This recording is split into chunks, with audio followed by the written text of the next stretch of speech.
Comment être sûr qu'il y a une demande locative?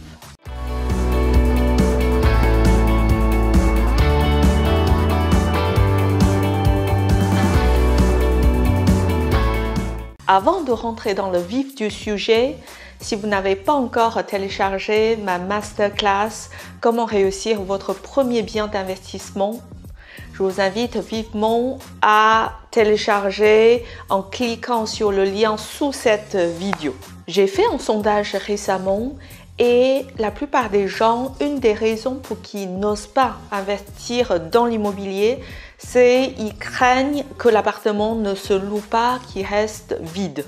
C'est un risque réel. Surtout de nos jours, on est en pleine crise sanitaire et financière. Du coup, vous avez raison de vous craindre. Quels sont les moyens efficaces pour se prémunir des vacances locatives? Je vous dirais que l'astuce infaillible, c'est de faire une étude de marché. Alors, si vous n'avez jamais été en Asie, vous ne pouvez pas savoir qu'en Asie, on ne mange pas du fromage, on mange du tofu.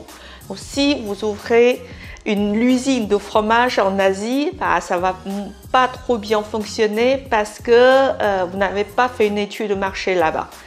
Si vous ouvrez une laverie dans un quartier où toutes les familles ont une machine à laver, ça ne va pas marcher parce que vous n'avez pas pris le temps de faire une étude de marché.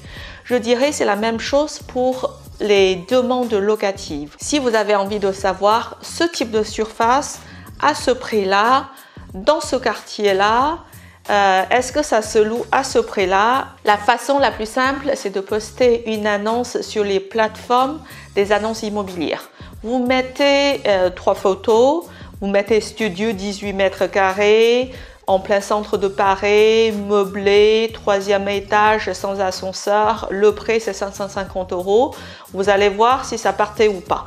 Si ça partait, si vous recevez des demandes, des appels, ça veut dire qu'il y a des demandes locatives.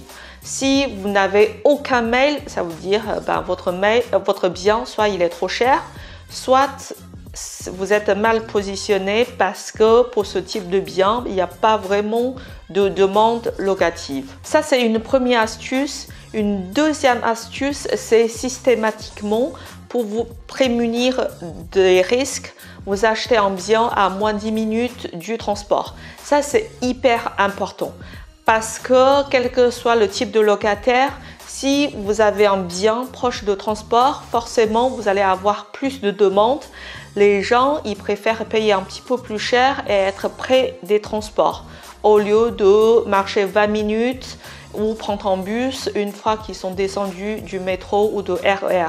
Donc, acheter un bien systématiquement à moins de 10 minutes de transport, ça vous protège des vacances locatives. J'espère que cette vidéo vous a été utile. Si vous n'avez pas encore téléchargé ma masterclass « Comment réussir votre premier bien locatif », je vous invite vivement à cliquer sur le lien sous cette vidéo et la regarder gratuitement. Quant à moi, je vous retrouve la semaine prochaine. À bientôt, j'espère. Au revoir.